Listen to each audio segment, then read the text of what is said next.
8টা থেকে 8:30টার ভিতরে বাচ্চা নামাজ পড়া বার হয়েছে।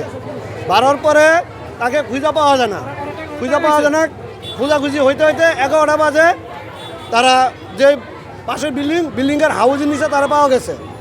বাচ্চা বিস্কিট মুখের ভিতরে দিয়া তাকে মারা হয়েছে এবং এখন বলতেছে যে তার মেয়ে তারা নিজে মাইরা হাউজে ফেলাইছে।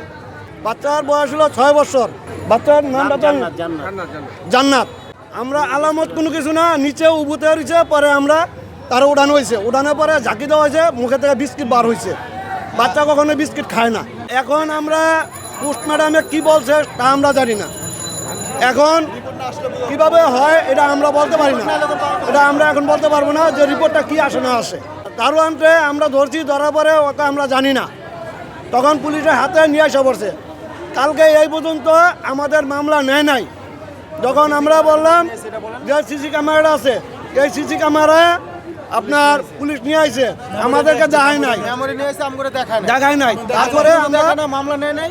আমরা যখন এখন মাটি দিবার যাব তখন পুলিশ বলছে কালকে না আজকে যে তারা নিজেরাই মাইরা হাউজে ফালাই দিয়া এখন বাইরেলাদেরকে ভাসাইতেছে। তখন আমরা সবাই মিলে এখানে আসছি। এটা 12 নম্বর উলুন, 12 নম্বর নিরঞ্জন